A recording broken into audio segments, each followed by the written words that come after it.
सर्वेभ्यो नमः। देववाणी संस्कृतम यूट्यूब चलदृश्यम प्रति भवतां भवतेनांच हार्दं स्वागतम। मित्रों, पारिभाषिकः को पढ़ रहे हैं और आज की हमारी यह कक्षा संख्या 21वीं 21वीं कक्षा है।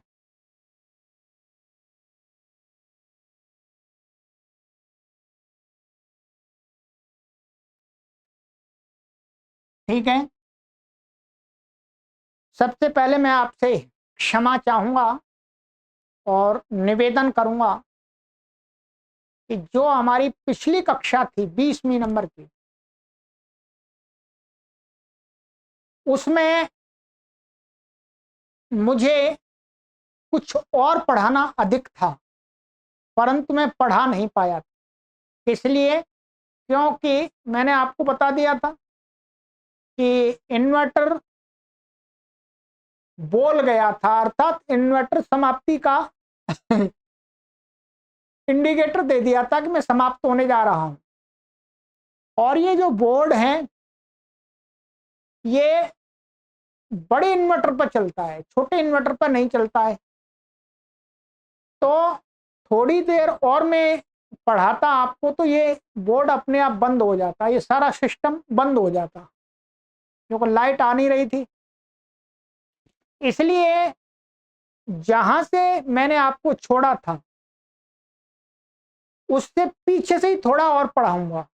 ठीक है, तो पीछे की वीडियो में हमने एक परिभाषा पढ़ी थी, भाव्यमानेन सवर्णानाम ग्रहणम न भवति। ठीक है, चलिएगा खोलिएगा पहले, क्योंकि बताना आवश्यक है, क्योंकि ये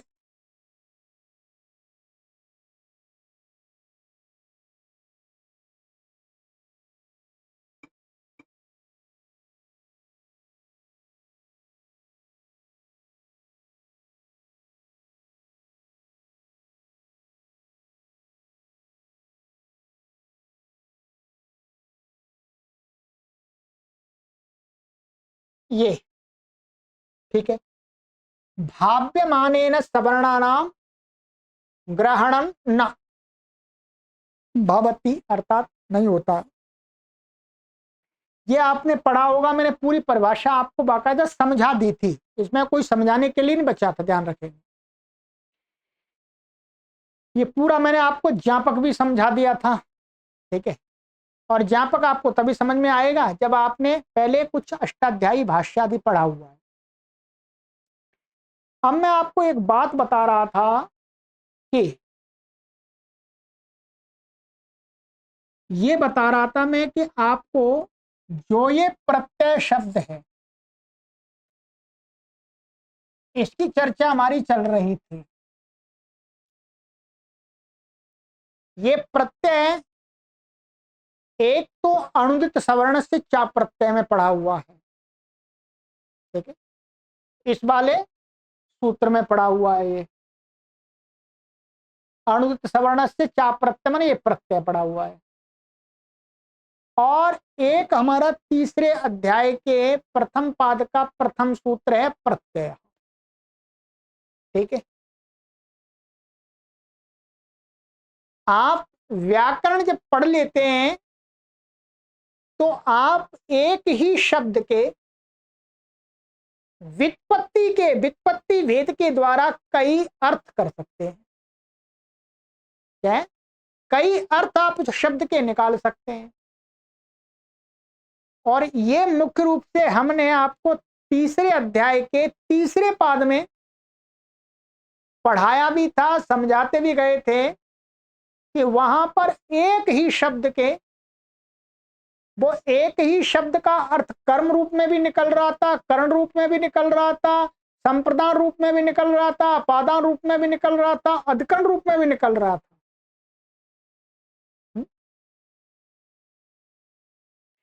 तो इससे ये हो गया कि जो हमारा प्रत्यय शब्द है एक प्रत्यय शब्द का एक अर्थ ये ले लिया इन्होंने, यहां पर बता दिया कि अणुदित सवर्ण से चा प्रत्यय में जो प्रत्यय पड़ा हुआ है, ये प्रत्यय, इसका अर्थ क्या है? प्रतीयते, विधीयते, भाव्यते, असौ प्रत्यय।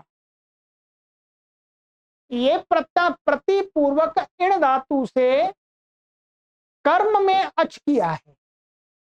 कर्म में अच माने जैसे एरच है, एरच से हम विवरणांत धातु से प्रत्यय करते हैं अच, तो वो क्या है? अकर्तरिच संज्ञा है, माने कर्ता भिन्न कारक से नहीं तो होता है,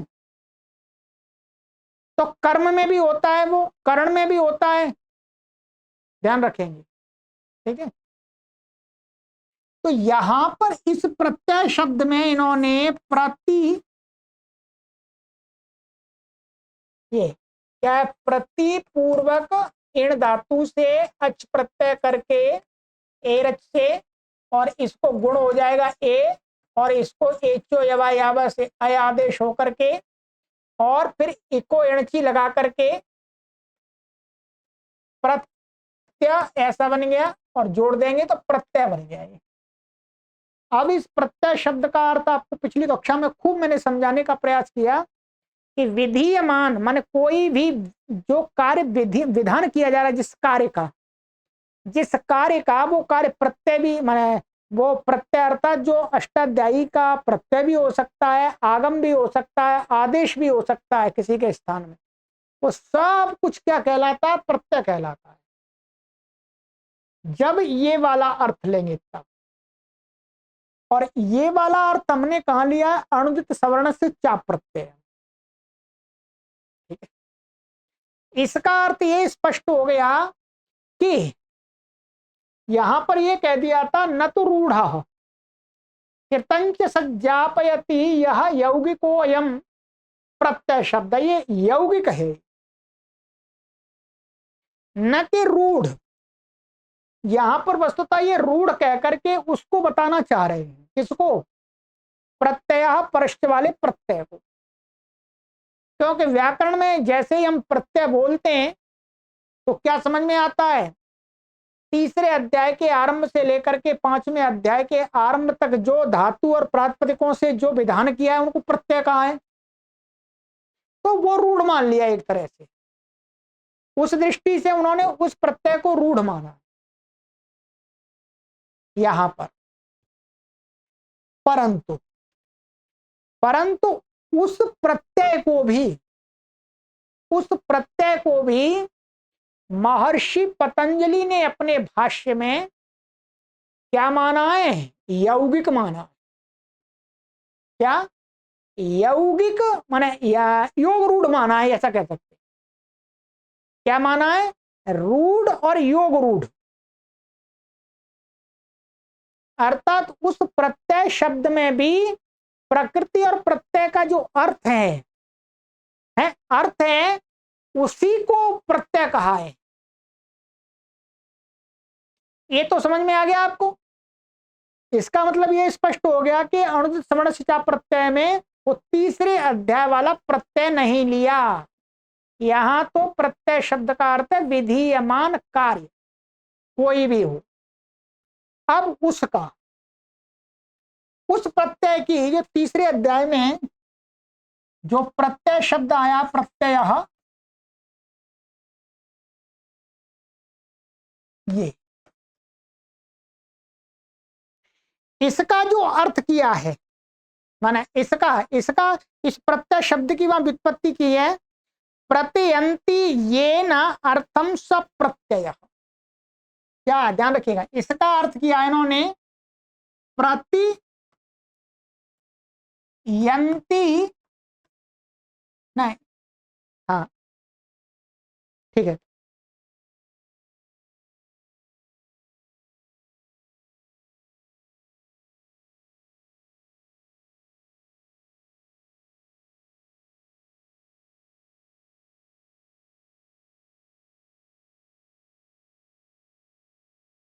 यहां पर 1 मिनट,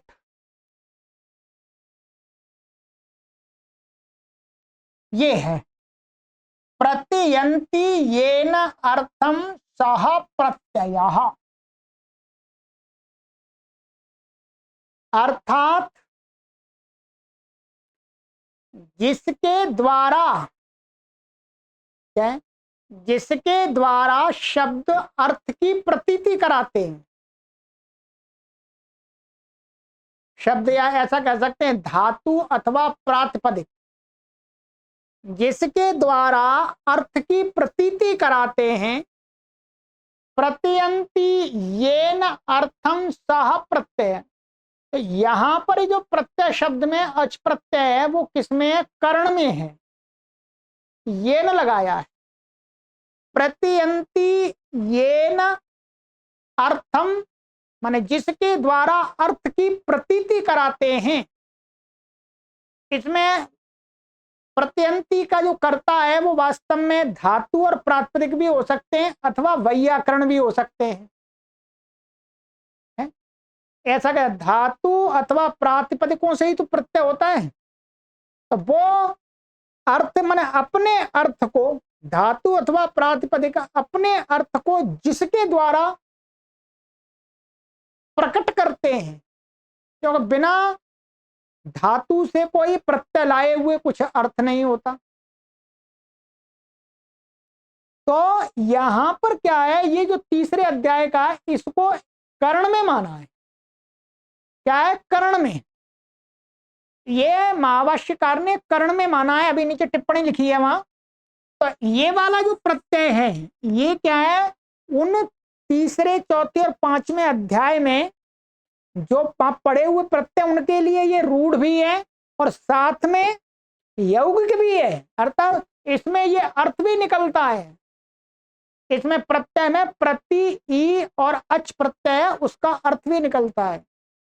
क्योंकि जो उसके अंदर जैसे अच्छा जो सनांसंस भिक्ष ऊह आदि जो सन आदि प्रत्यय हैं उनसे क्या है, अर्थ की प्रतीति होती है। इस कारण से भी वो क्या, तो ये कह सकते हैं ये वाली संज्ञा अन्वर्थ संज्ञा है। ठीक है। और ये क्या है वास्तव में, ये प्रत्यय, तो इससे ये हुआ कि प्रत्यय परष्ट वाला प्रत्यय शब्द बना हुआ है कर्ण में, अच प्रत्यय हुआ एरच से ही है। परंतु एरच क्या मैंने बताया, कर्म में भी करता है, कर्ण में भी करता है, संप्रदान में भी करता है, कर्ता भिन्न कारक में करता है वो प्रत्यय। तो यहां पर हमने ये ले लिया। ठीक है। तो वो वाला जिसके द्वारा अर्थ की प्रतीति होती है वो वाला प्रत्यय हमने यहां पर नहीं लिया है। क्या लिया है? विधीयमान जो। वो तीसरे चौथे पांचवें अध्याय के अंदर भी हो सकते हैं, ध्यान रखें, तीसरे चौथे पांचवें अध्याय के अंदर भी हो सकते हैं। इससे भिन्न सातवें अध्याय में भी हो सकते हैं। आगम आदि हैं वो सातवें अध्याय में कहे हैं। आगम और आदेश आदेश छठवें अध्याय में भी कहे हैं। तो अनुदित सवर्ण से चा प्रत्यय में जो प्रत्यय शब्द का निषेध किया है वहां, तो वहां पर प्रत्यय से अर्थात विधीयमान कोई भी कार्य है वो सारे आ जाएंगे। पूरी अष्टाध्यायी के अंदर कोई भी, आठवें अध्याय का भी आ जाएगा। ठीक है, उसका ग्रहण नहीं होगा। ये बात आपको समझनी है, मैं एक्स्ट्रा बताइए। ये क्या है, नीचे यहाँ टिप्पणी लिखी थी, यहाँ ये टिप्पणी दी है। ठीक है, गुरुजी ने दी है। नंबर 1, ये कहां पर दी थी आपकी ये टिप्पणी? ऊपर कहीं दी थी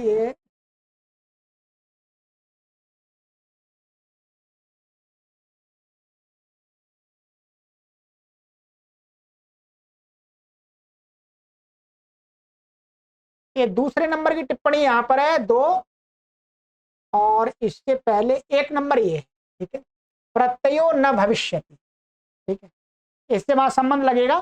तो यहाँ पर टिप्पणी में समझाए तो ये महाभाष्य की बात बता दी है। ये देखिए, तदा उक्तम भाष्य, भाष्य में कहा है प्रत्यय भूयान परिहार। प्रत्यय में भूयान परिहार में और भी इसका समाधान दे रहे हैं यहाँ पर। अनभिधानात् प्रत्ययः सवर्णान् न ग्रहीष्यति द्रष्टव्यम इति। कहते हैं कि प्रत्यय अर्थात अणुदित सवर्ण से चा प्रत्यय में अनभिधानात् प्रत्यय, वहां पर प्रत्यय नहीं पड़े हैं, वहां पर प्रत्यय नहीं पढ़ें तो भी जो प्रत्यय है वो सवर्ण का ग्राहक नहीं होगा, वो सवर्ण को ग्रहण नहीं कराएगा। क्यों क्यों नहीं कराएगा? क्योंकि यदि ऊ प्रत्यय का है, उसका सवर्ण का ग्राहक ऊ हो जाए तो वो ऊ प्रत्यय जब धातु से लगाएंगे, प्रातिपदिक से लगाएंगे, तो वो अर्थ की प्रतीति नहीं होगी इसी की। उसी को कहते न गृहीष्यति प्रत्ययंती येन अर्थम स प्रत्ययः इति महासंज्ञाकरणेन अपि उक्तार्थस्य समर्थनम भवति। यह महर्षि पतंजलि का वचन है। प्रत्ययंती येन अर्थम स प्रत्यय, जिसके द्वारा अर्थ की प्रतीति होती है, जिसके द्वारा होती है वह प्रत्यय कहा गया कहलाता है। ठीक है, ये महासंज्ञा माने इतनी बड़ी संज्ञा है ना प्रत्यय, नहीं तो महर्षि पाणिनि छोटी संज्ञा करते हैं, टी घू ये करते हैं ना। इतनी बड़ी संज्ञा करने का मतलब ये कुछ है इसमें, तो क्या है महासंज्ञा करने, महासंज्ञा करने का प्रयोजन क्या है? अपि उक्तार्थस्य, कौन सा?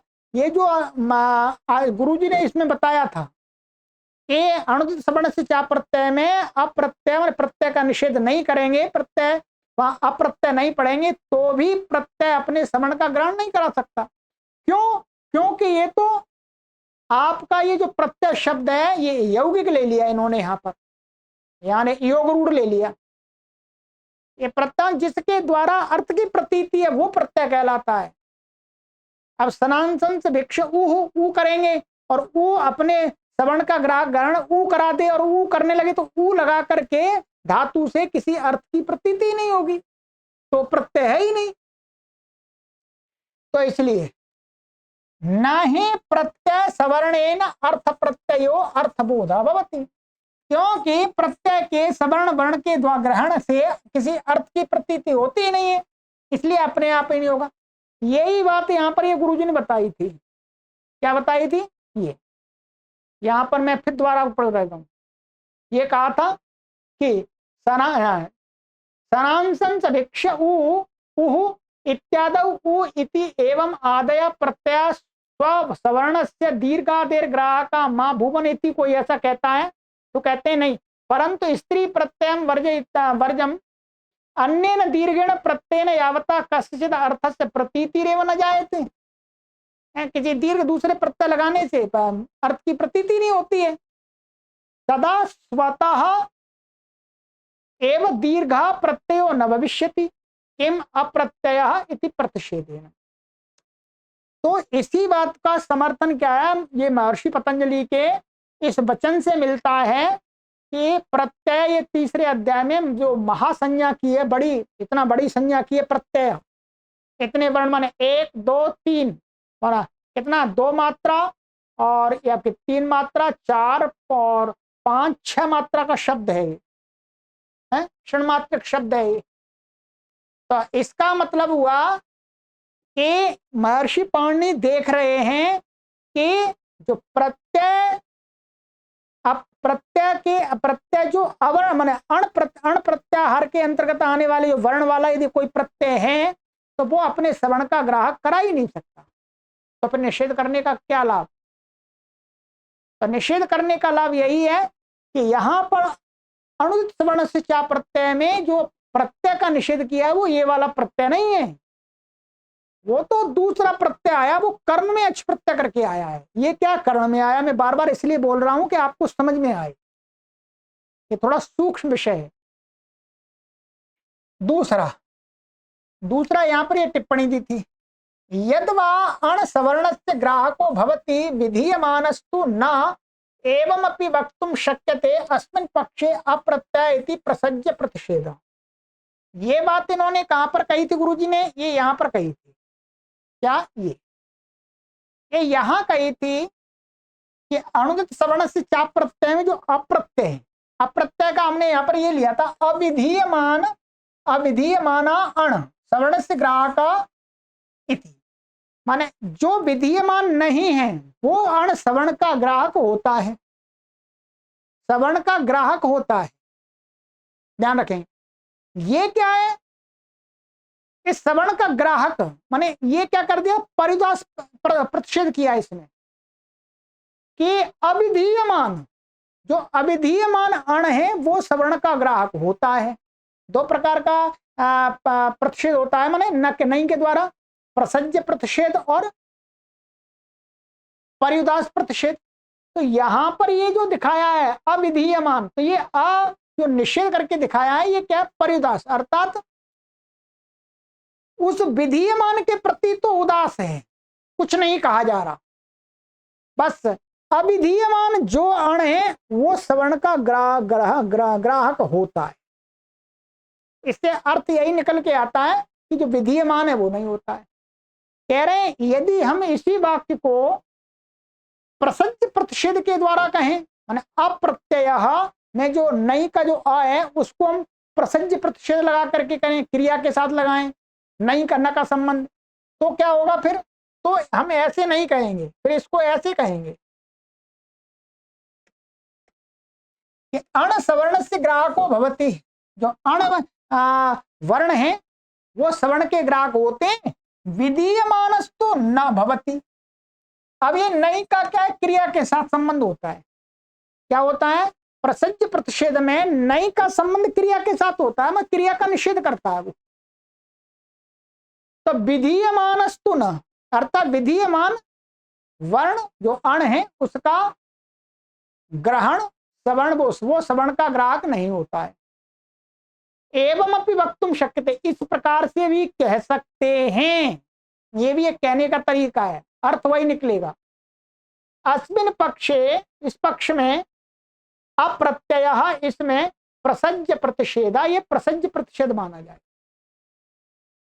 ये एक्स्ट्रा बात है, ये थोड़ी सूक्ष्म बात है, शायद हो सकता है अभी आपका इतना स्तर ना हो, ठीक है, मैं स्वयं जानता हूं कि अभी हो सकता है आप प्रथमावृत्ति को आप पढ़े हैं तो अभी इस बात को समझने का स्तर ना हो, कोई बात नहीं, कुछ एक संस्कार बन गए, संस्कार बन गया, ये संस्कार आपको काशिका में काम आएगा और महाभाष्य में, ये सारी बातें महाभाष्य में उठाइए, तब तक आपका बौद्धिक स्तर और बढ़ जाएगा, तब आपको एकदम क्लियरिटी, एकदम आराम से समझ में आ जाए, ठीक है, चिंता करने की बात नहीं, ये शास्त्राध्ययन। चलिएगा, ये हो गया इसमें। तो अब ये परिभाषा आपकी क्लियर हो गई कुल मिलाकर के, ठीक है, 22 मिनट तो लग गए इसमें पर क्लियर हो गई, ठीक है। अब आपको ये परिभाषा में फिर दोबारा आपसे निवेदन करूंगा, ये आपको 50% समझ में आ गई तो भी ठीक है, काम चलेगा पूरा आपका, ठीक है। वैसे तो आपको ये अधिकतर पूरी आनी चाहिए। अब आगे इसका ही एक बता रहे हैं, ये परिभाषा और पढ़ते हैं इसमें। अब इसी में आंशिक प्रतिषेध करेंगे ये, ठीक है। अथ सत्याम ही भाव्यमानेन सवर्णानां ग्रहणं न इति एतस्यां परिभाषायां देवा उत ऋता उत इत्येवमादिषु सूत्रेषु युकारस्य भाव्यमानत्वात् विधीयमानत्वात् सपरकरणं न किंचित अर्थ साधकम भवति, ठीक है।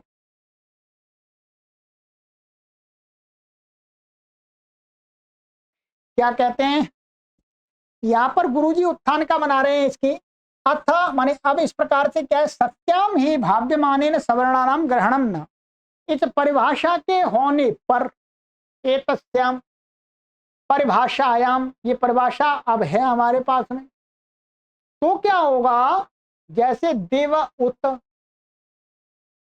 रीता उत, ये आपका 6वें अध्याय के प्रथम पाद का ये 127वां सूत्र है और ये 107वां है।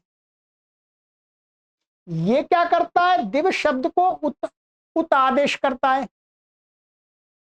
और ये रीता उत माने ऋकारांत जो शब्द होते हैं उनके री के स्थान में गश और घसी और घस की परिवर्ती क्या करता है, उत करता है, री के स्थान में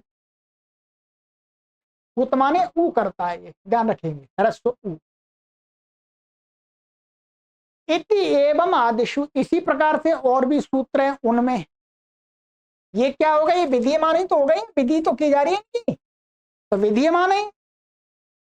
सूत्रेषु ही उकारस्य, माने ये उकार है, भाव्यमानत्वात्, ये भाव्यमान हो गए, भाव्यमान विधीयमान हो गई, भाव्यमान और विधीयमान एक ही बात है। विधीयमानत्वात् तपरकरणम न किंचित अर्थ साधकम भवति। भाई अब जब ये भाव्यमान हो गए तो इसमें तपरकरण क्यों किया महर्षि पाणिनि ने, ये ता क्यों लगाया इसमें? भाई क्योंकि ये विधीयमान है, ये अपने सवर्ण का ग्रहण ही नहीं कराएंगे। और जो तपरकरण किया जाता है वो क्या है, सवर्ण की निवृत्ति के लिए किया जाता है, अर्थात जिसमें तपर लगा देते हैं वो अपने सवर्ण का ग्राहक नहीं होता, केवल तत्काल का ग्राहक होता है। समान काल वालों का होता, असमान काल वालों का नहीं होता है। तो वही क्या है, तपरकरणम न किंचित अर्थ साधकम भवति। अब यहां पर तपरकरण की तो कोई प्रयोजन ही नहीं है। तपरकरणे ये तत प्रयोजनम यत तपरो वर्ण तपरस्तत्कालस्य इति तत्कालमेव गृह्णीयात्। तपरकरण में माने जब जहां कहीं भी तपरकरण करते हैं, तपरकरणे ही एतत् प्रयोजनम, तपरकरण में ये प्रयोजन होता है, यत माने कि तपरः वर्णः, माने तपर वर्ण में परे है जिसके, ऐसा तपरस्तत्कालस्य इति इस सूत्र के माध्यम से तत्काल का ही गृहणीयात् माने ग्रहण होवे। यदि इसके साथ में तपर कर दिया तो केवल ई ऊ का ही होगा, माने 6 ऊ का ही होगा। ह्रस्व जो 6 ऊ हैं अर्थात उदात्त अनुदात्त स्वरित हो गए आपकी, और अनुनासिक और निरुनासिक हो गई। तो ये इस प्रकार की 6 का ही तत्काल का ही ग्रहण, दीर्घ का नहीं कराएगा, प्लुत का नहीं कराएगा। सवर्ण से ग्राहको मां भूत, क्या है, सवर्ण से ग्राहको मां भूत, माने सवर्ण का ग्राहक ना हो इसलिए सूत्र बनाया तपरकरण के लिए। परम एतत्तु अंतरेणापि यत्र तपरकरणम अनुदित सवर्णस्य च प्रत्यय इति सूत्रार्थानुवाद भूतया परिभाषयैव अपवारितम भवति। परंतु ये वाला जो कार्य है, माने सवर्ण के ग्राहक वाली बात को तो जो तपर हटाता है वो बात तो आपकी इसके बिना भी, तपरकरण के बिना भी क्या है, अनुदित सवर्ण से इस सूत्र का जो हमने अर्थ किया था, और उस अर्थ के अनुवाद भूत जो परिभाषा, माने उसी सूत्र का ही अर्थ को बताने वाली ये परिभाषा थी हमारी, है कि ये वाली भाव्यमानेन सवर्णानाम ग्रहणं न, इस परिभाषा से ही अपवारितम भवति, माने ये तो उत में ऊ पढ़ेंगे तो उत में ऊ पढ़ेंगे तो वो दीर्घ का ग्रहण नहीं कराए, इसी से अपवारित माने हट जाएगा दोष। पुनः किमर्थम उकारस्तपरः क्रियते, फिर दिव उत ऋत उत इत्यादि में तपरकरण क्यों किया है? तदयम भवति ज्ञापक सिद्धा परिभाषा, तब वह क्या इस प्रकार से ये ज्ञापक सिद्ध परिभाषा है कि यहां पर प्रयोजन है। क्या प्रयोजन है?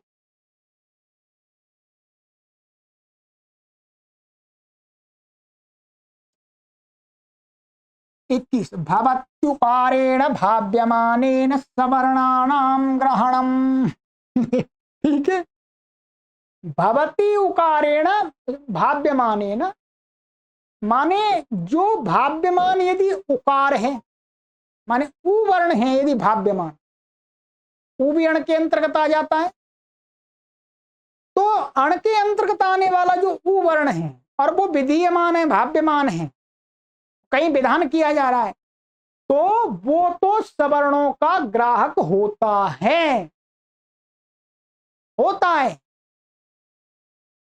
इसलिए देव उत ऋत उत, यहां पर उ क्या है, विधीयमान है, भाव्यमान है, तो ये तो सवर्ण के ग्राहक हो रहे थे, अर्थात दीर्घ उ का भी ग्रहण करा रहे थे। ध्यान दीजिएगा, ठीक है।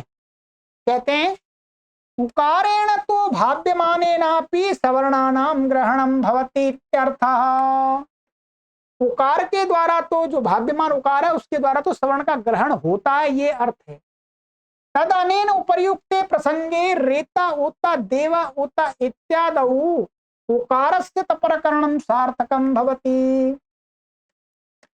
इस प्रकार से रेता उत और देवा उत, ध्यान देंगे, जो उकार का जो तपरकरण किया है यहाँ पर, ये सार्थक हो जाता है, क्योंकि ये विधीयमान है। तो इससे क्या है, दीर्घ का भी ग्रहण हो रहा था दीर्घ का भी ग्रहण हो रहा था। अन्यत्र चास्यैदं फलम, दूसरी जगह इसका क्या फल मिलता है, ध्यान रखिएगा। दूसरी जगह इसका फल, एक तो ये हो गया कि उकार है वो भाव्यमान है, तो महर्षि पाणिनि जी देख रहे हैं कि उकार भाव्यमान होते हुए भी उकार तो सवर्ण का ग्राहक होता है। तो अब वहां पर उकार विधान में सवर्ण के ग्राहक की निवृत्ति के लिए तपरकरण करना पड़ेगा।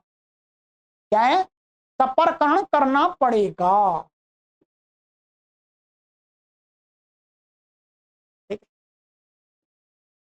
और आपको विशेष बता देंगे, पहले अभी यहां देख लीजिएगा।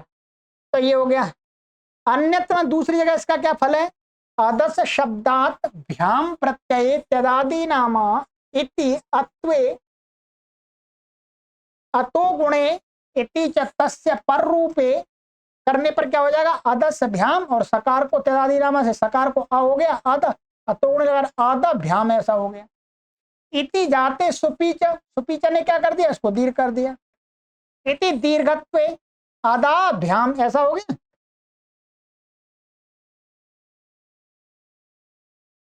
इति स्थिते अदसो सेर धातु दो महा इति दकारात उत्तरस्य उकारादेशे विधातव्ये प्रकृति परिभाषा बलेन भाव्यमानोप्युकारः प्रमाण कृतांतर्येण सवर्णस्य दीर्घ उकारस्य ग्राहको जातः। क्या फायदा मिल गया, ये मिल गया यहां पर अदाभ्याम। अब ये सूत्र लगेगा अदसो शेर दाद दोमह, 8वें अध्याय के दूसरे पाद का, कि असकारांत जो अदस शब्द उसके दकार को मकार होता है और दकार से उत्तर जो अवर्ण है उसको क्या होता है, उवर्ण।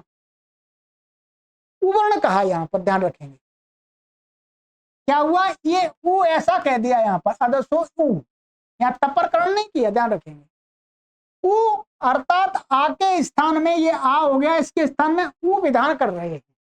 यहां पर उ है ह्रस्व, तो ये क्या हो गया, ये विधीयमान हो गया, ये भाव्यमान हो गया।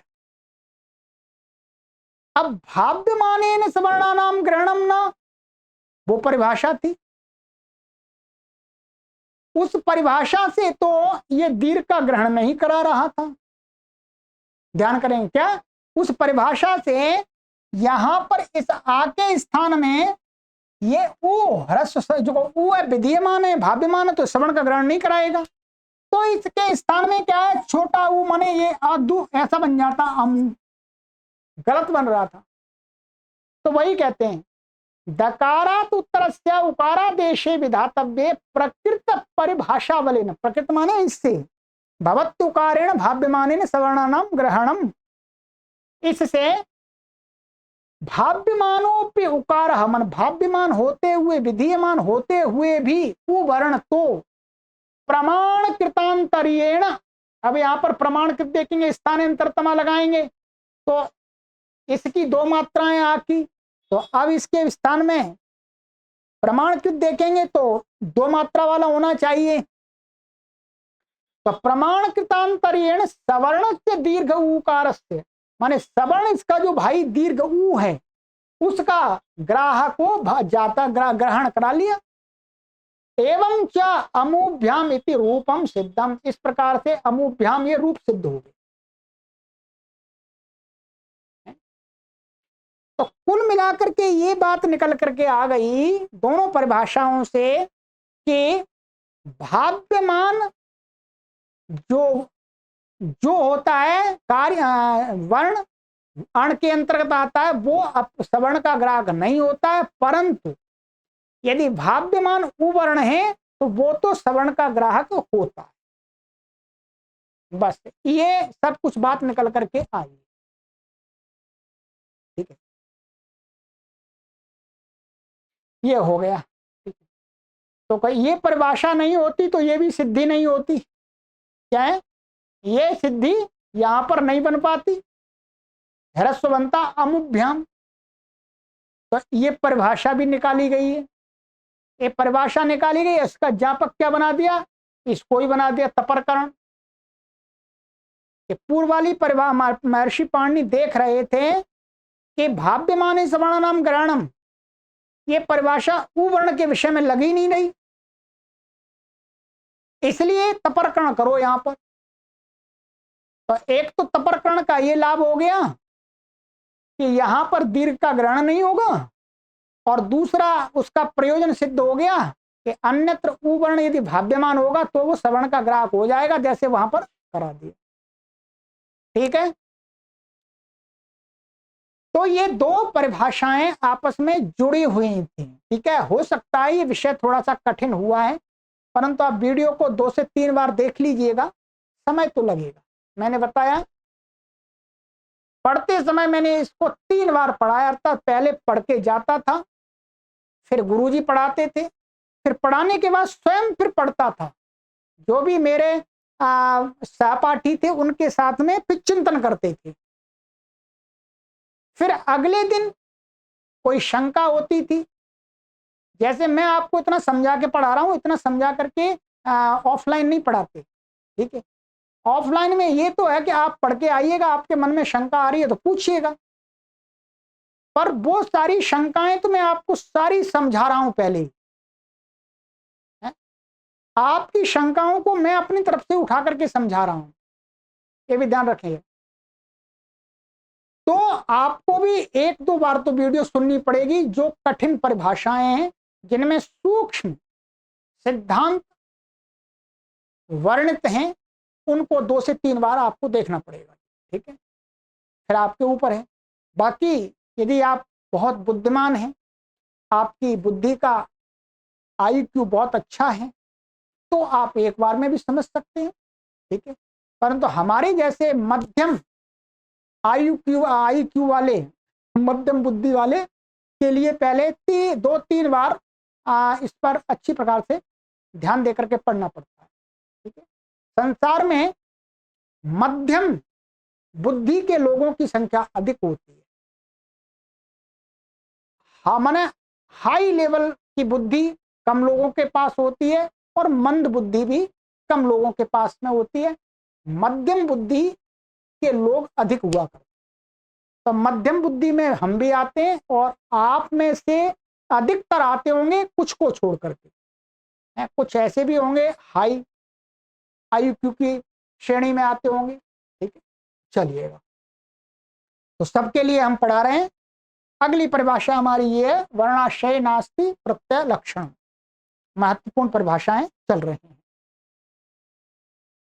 सर्वेभ्यो नमः।